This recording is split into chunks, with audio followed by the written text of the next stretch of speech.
6월 25일 금요일 성령님과 함께하는 100일 가정예배를 시작하겠습니다. 다 같이 주님 가르치신 기도합니다. 하늘에 계신 우리 아버지, 아버지의 이름을 거룩하게 하시며 아버지의 나라가 오게 하시며 아버지의 뜻이 하늘에서와 같이 땅에서도 이루어지게 하소서.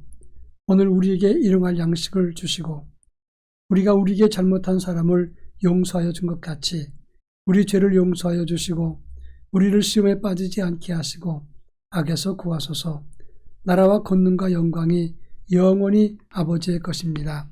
아멘.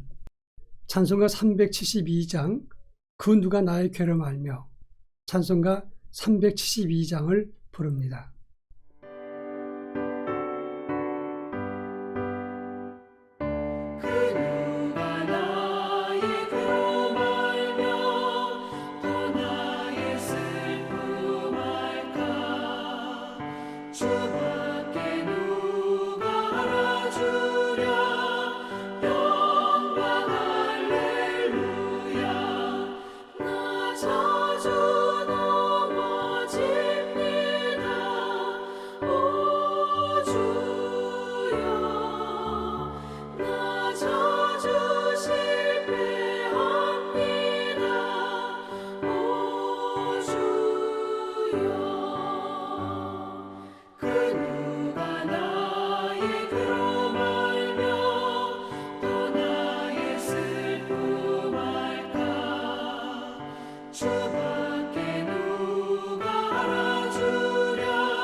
이 시간 우리에게 주시는 하나님 말씀은 예레미야서 애가 2장 8절로 12절입니다.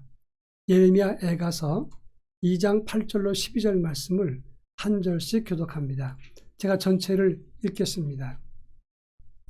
여호와께서 딸 시온의 성벽을 헐기로 결심하시고 줄을 띠고 무너뜨리는 일에서 손을 거두지 아니하사 성벽과 성곽으로 통곡하게 하셨음에 그들이 함께 쇠하였도다. 성문이 땅에 묻히며 빗장이 부서져 파괴되고 왕과 지도자들이 율법 없는 이방인들 가운데 있으며 그 성의 선지자들은 여호와의 묵시를 받지 못하는도다. 딸 시온의 장로들이 땅에 앉아 잠잠하고 티끌을 머리에 덮어쓰고 굵은 배를 허리에 둘러쓰며 예루살렘 처녀들은 머리를 땅에 숙였도다. 내 눈이 눈물에 상하며 내 창자가 끊어지며 내 간이 땅에 쏟아졌으니 이는 딸 내 백성이 패망하여 어린 자녀와 젖먹는 아이들이 성읍 길거리에 기절함이로다. 그들이 성읍 길거리에서 상한 자처럼 기절하여 그의 어머니들의 품에서 혼이 떠날 때에 어머니들에게 이르기를 곡식과 포도주가 어디 있느냐 하도다. 아멘. 자녀들은 부모들이 이거 하면 안 된다, 그러다가 큰 낭패를 본다, 이렇게 수없이 말을 해도 자녀들은 그 말을 건성건성 듣거나 또 그 말을 따르지 않는 경우가 많이 있다고 하는 겁니다. 그러다가 부모의 말이 실제로 현실이 되어서 이루어질 때 뒤늦게 후회하면서 그리고 돌이키고 통곡할 때가 많다고 하는 것입니다.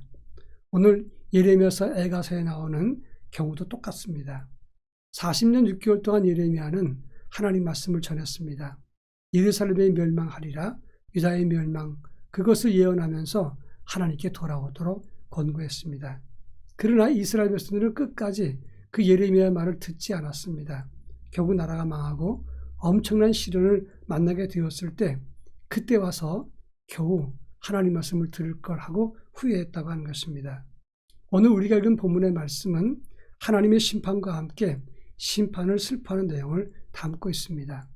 오늘 본문에서는 무엇을 말하고 있는가를 함께 살필까 합니다.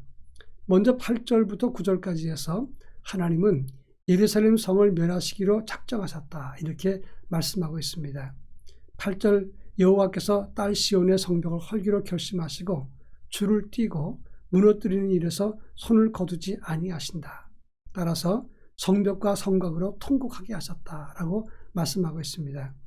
이 같은 하나님의 선언은 예루살렘 성, 그 당시 이스라엘의 중심이었습니다. 지도자들과 종교 지도자가 다 집결된 곳이 예루살렘 성이었습니다. 근데 그들은 우리는 선민이고 하나님의 도성이 우리한테 있고 성전이 이 안에 있다, 그러면서 우리는 결코 망하지 않는다, 이런 헛된 생각을 했습니다. 그러면서 제멋대로 타락하고 의도적으로 하나님을 거역했기 때문에 하나님은 예루살렘을 멸망하기로 작정하셨다고 하는 것입니다. 그런 의미에서 우연히 예루살렘이 멸망한 것이 아니라는 것을 알아야 됩니다. 여기서 우리가 가져야 될 믿음과 영성이라고 하는 것은 하나님 마음, 계속해서 하나님의 들려주신 하나님의 음성을 결코 간과하거나 무시하면 안 된다고 하는 겁니다. 그 대가는 반드시 우리에게 찾아오는 것이고 모든 것을 다 이룰 수 있다는 것을 기억해야 합니다. 그런가 하면 10절 보면 예루살렘, 이 망하는 재앙의 충격을 이 예루살렘 백성들이 어떻게 그것을 보고 행동했는가 하는 것입니다. 시온의 장로들이 땅에 앉아서 잠잠하고 티끌을 덮었었다라고 말하고 있고, 또 예루살렘 처녀들은 머리를 땅에 숙였다라고 말하고 있습니다. 10절 말씀의 모습을 보면 장로들이 애통을 하고 예루살렘 처녀들, 이것은 사실은 처녀만 말하는 게 아니라 예루살렘 백성을 말하는 것입니다. 이들은 실망해서 머리를 숙이고 있었습니다. 겉으로 볼 때는 슬퍼하는구나 하는 것을 느낄 수가 있습니다.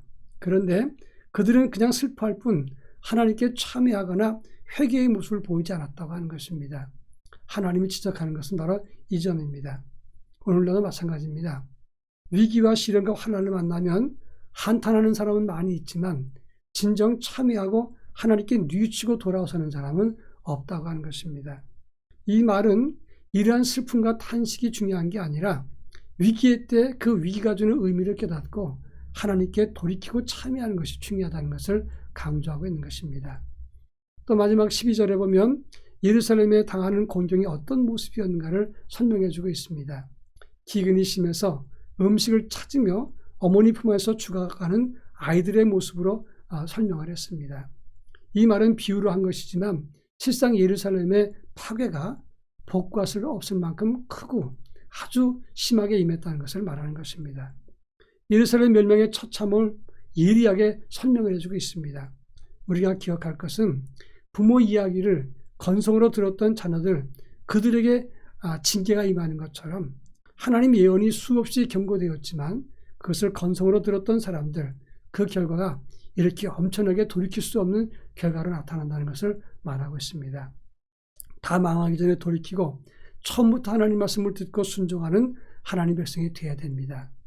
중간에 죄를 짓고 돌이키면 다행합니다.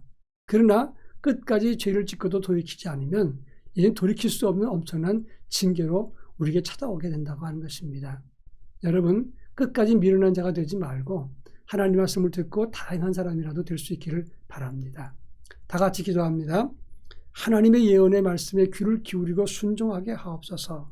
그리고 주의 말씀을 순종함으로 하나님 마음에 드는 하나님의 거룩한 자녀가 되게 해달라고 기도하겠습니다. 다 같이 기도합니다.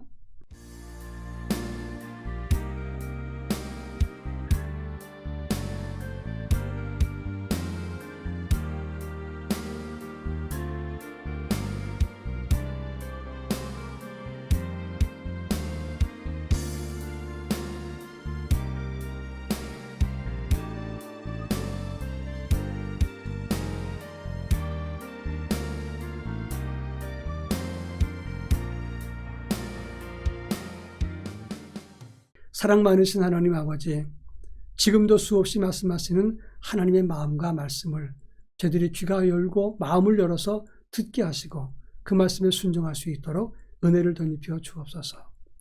듣는 것으로 끝나는 것이 아니라 그 말씀을 순종하고 따름으로 하나님의 거룩한 의를 생각하게 하시고 하나님 앞에 다행한 자, 하나님이 기억하시는 하나님의 자랑과 기쁨이 되게 하옵소서. 예수님의 이름으로 기도합니다. 아멘.